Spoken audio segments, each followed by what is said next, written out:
म्हणजे मनातलं काजळी गेल्याशिवाय गावचा विकास व्हायचा.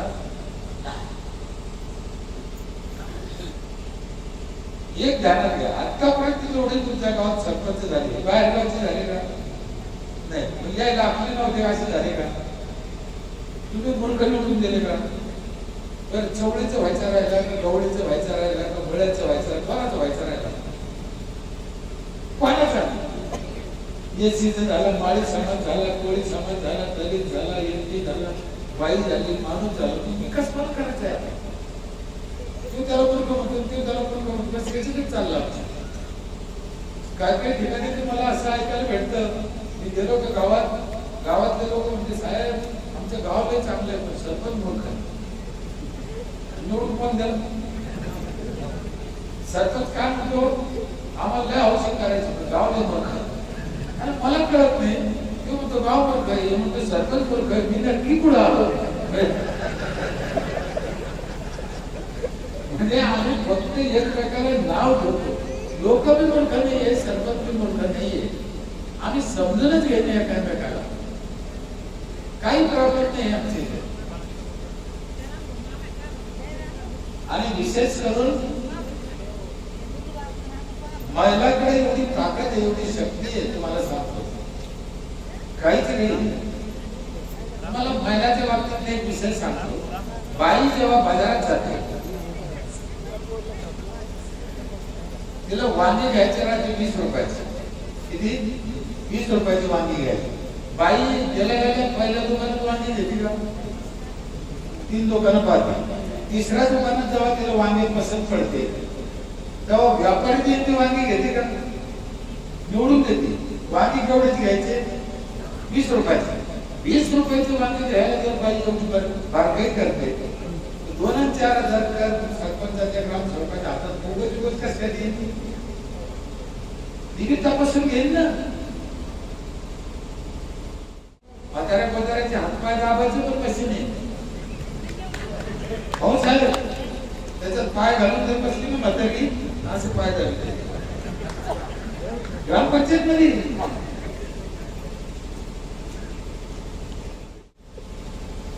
लोकांची नस ओळखा.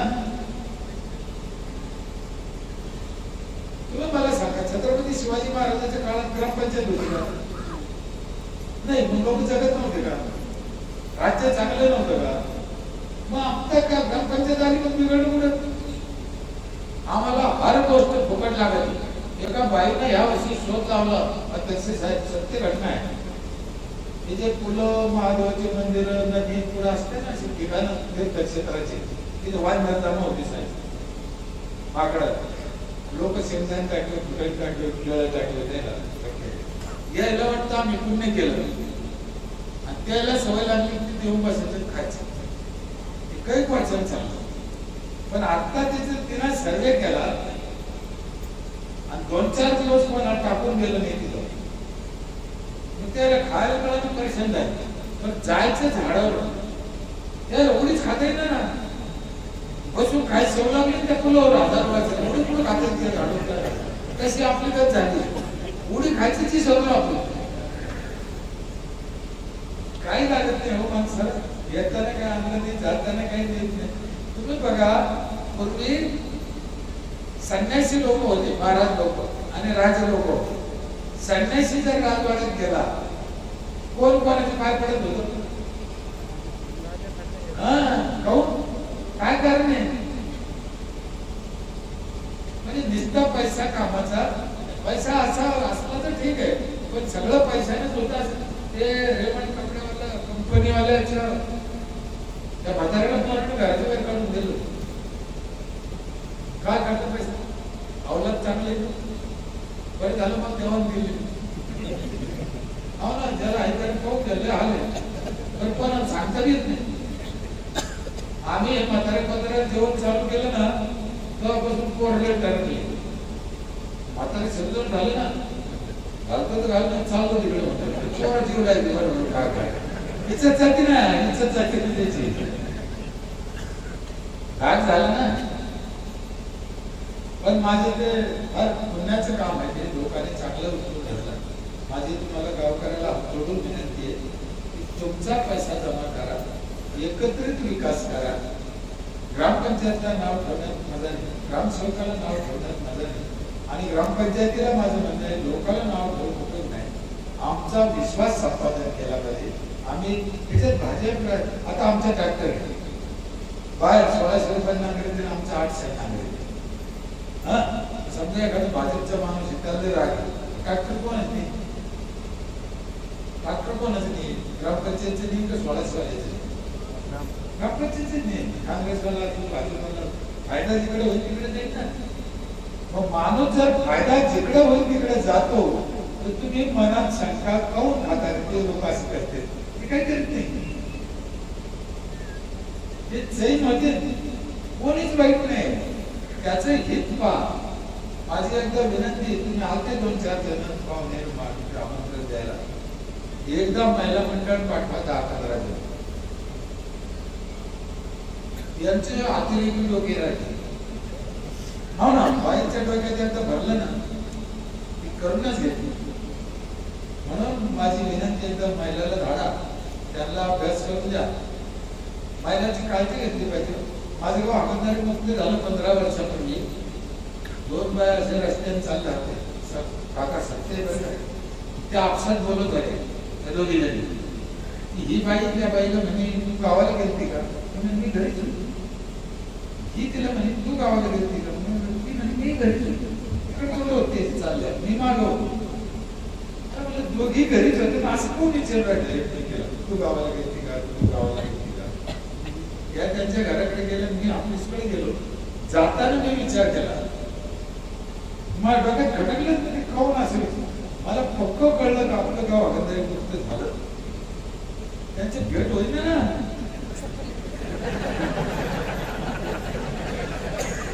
ती विचारली तू गावाला गेली का? तू घरात बसायला आली, भेट कशी होईल? अरे बापरे, म्हणून गाव हाकंदारी मुक्त झालं, पण बाईला भेटल्या पाहिजे एकमेकीला. आम्ही काय केलं माहिती? चौडी साहेब 15-16 वर्षापूर्वी 4 ठिकाणी 4 धोनी गाडी बांधले, मोठाले आऊट केले, 8-8, 10-10 दगड टाकले, 24 तास त्या हौदात पाणी सोडलं, आणि बायाला सांगितलं सकाळचं उकलं तर दुपारी यायचा, इथं धुणं धुवायला गप्पा पाहिजे. म्हणजे ग्रामपंचायतनं इतकी काळजी काय सांगितलं लक्षात आलं का? हर दुःख समजून घेतलं पाहिजे गावातल्या माणसाचं. लक्षात आलं पाहिजे गावातला माणूस नाराज कोण आहे, त्याला गरज काय. एक घर, आमचं गाव दर 1 तारखेला आपली ग्रामपंचायत गावात फिरायला जाते. काय अडचण आहे का? ग्रामपंचायत जाते, तंटामुक्त अध्यक्ष जातो, पोलीस पाटील जातो, तलाठी असतो. लोकांनी घरी जाऊन यायचे, गावात फिरून 4 कप चहा फुकट पाहून यायचा. काही प्रॉब्लेम आहे का पाहून यायचे. आपण सोडायचे प्रॉब्लेम. लोकांना काय ग्राम सभेत बोलायचं. बरं, ग्रामसभेची वेळ काय राहते? किती वाजता राहते? 10च्या पुढे 11. बाप बसला का घरी रिकामा वाटत. आणि जे 11 वाजता घरी राहते ते खरंच इज्जतदार आहे.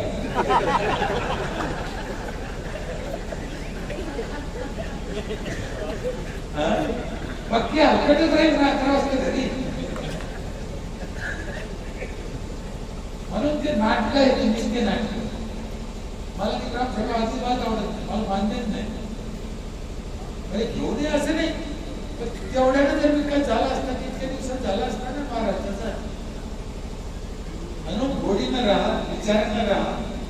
आपले बापदादी इथेच गेले, आपले पोरसोरे इथेच आहेत, पुढच्या पिढ्या इथेच आहेत. आणि सगळ्यात महत्वाचं म्हणजे हे जवान पोर आहे, यांना विचारा तुम्ही, यांना विचारा किती वर्ष तुम्ही जगू शकता अंदाजे आयुष्य. काय वाटतं? चर्चा किती वर्ष? 60. मला किती वाटतं? 60. तुमच्या वयाचं तुमचं 80. तुमचं काका?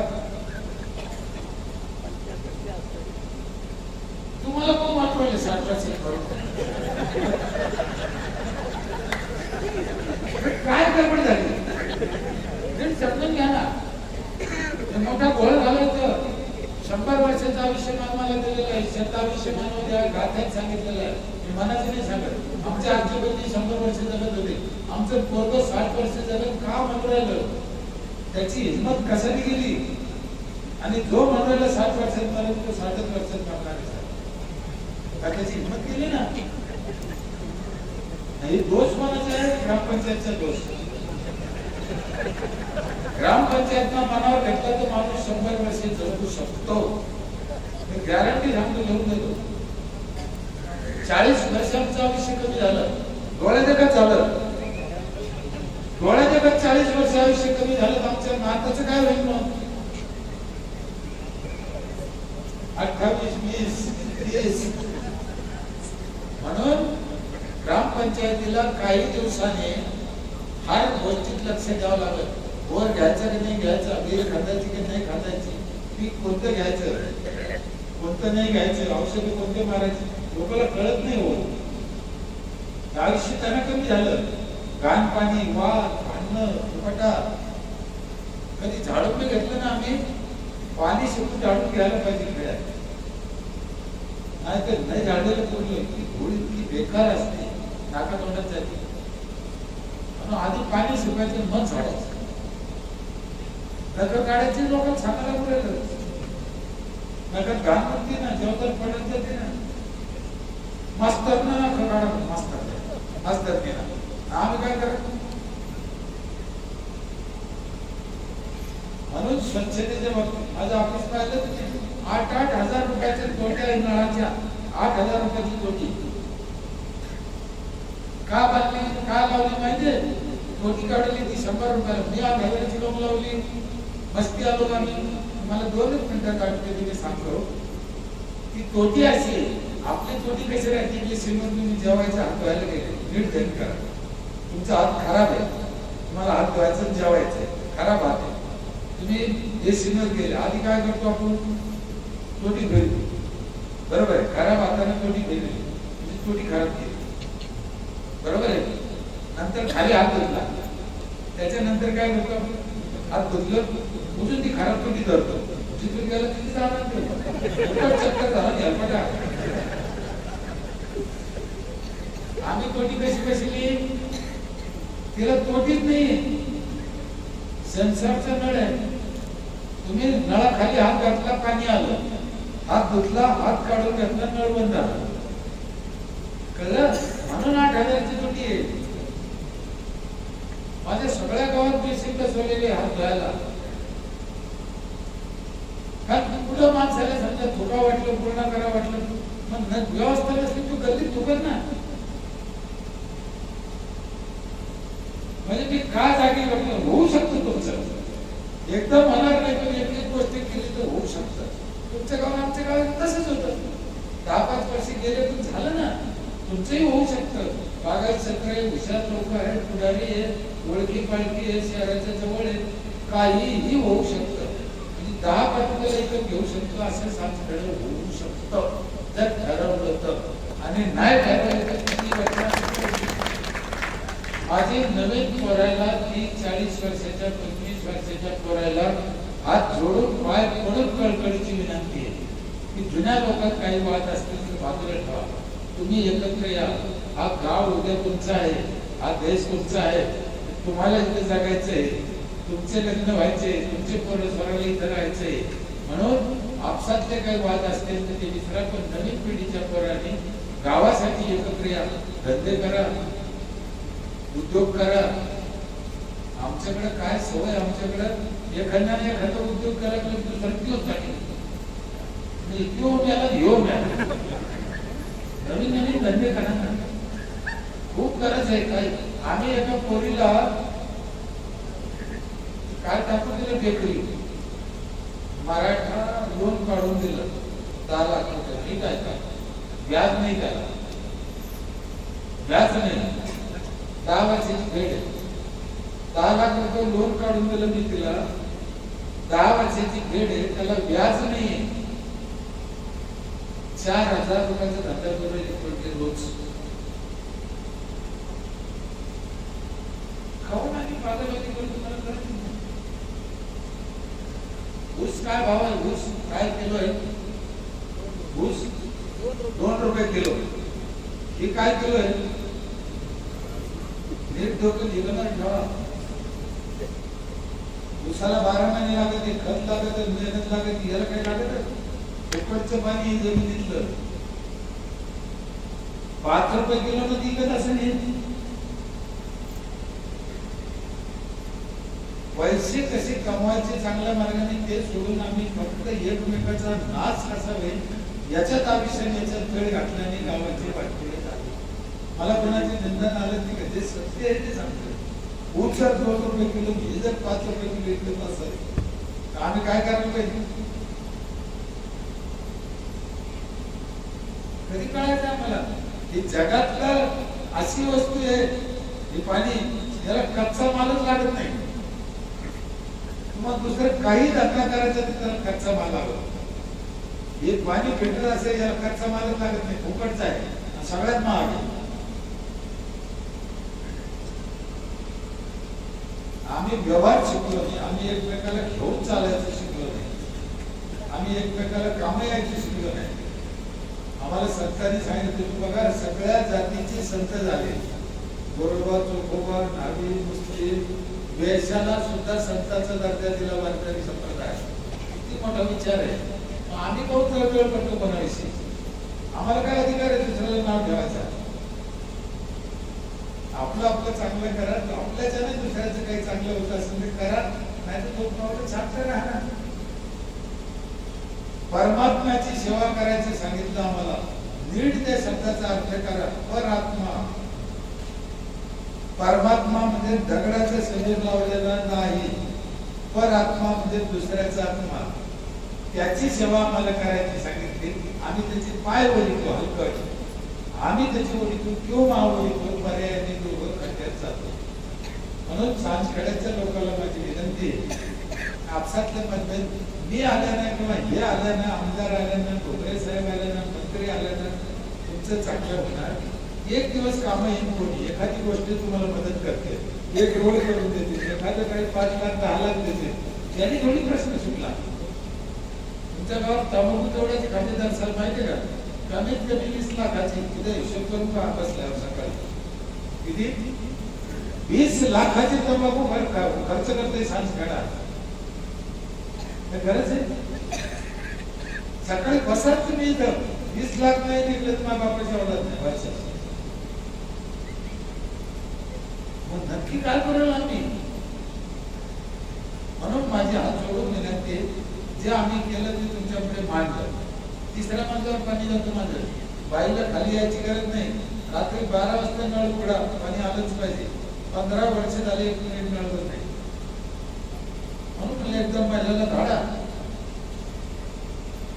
पहिले जाता जाता एक गंमत करतो, आठवून टाकेल. मला गमतीशिवाय मजा नाही. पहिले सरपंच जर दिसला ना असं येताना, बाई अशी लांबून जात होती ना, जे सीट पुढे दिसली ते मी चपला हातात घेऊन जात होती. बरोबर आहे ना? अरे म्हातारे चपला काढून येत होती म्हणजे. आता मी बाया चपला काढीत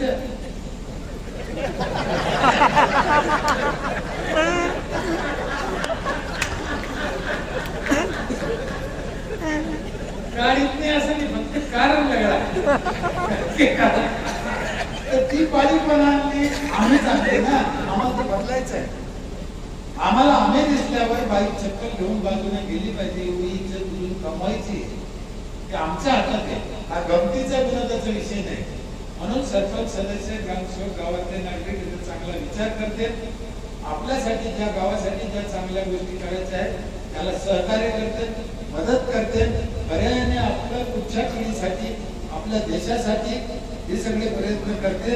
गाव चांगला होईल तेव्हा देश चांगला होईल. आमची पोरं मजबूत होईल तेव्हा मिलिटरी जाऊन राखण करेल. कुपोषित पोरं जन्माला आले मिलिटरी कशी घाली? म्हणून सांजखेड्याच्या पाहुणे मंडळीच्या आपसातल्या लोकांना माझे हात जोडून पाय पडून कळकळीची विनंती आहे, आपसातले मतभेद विसरा, कटकटी विसरा, तुमचं चांगलं होईल. बोलायच्या नादात काही शब्द मी कडक वापरतो, माझा हेतू होईल ते तुम्हाला समजलं पाहिजे त्याच्यासाठी. तरी बोलायच्या नादात कोणाला एखादा शब्द वाईट वाटला असेल, राग आला असेल, दोन्ही कान धरून माफी मागतो, इथंच थांबतो.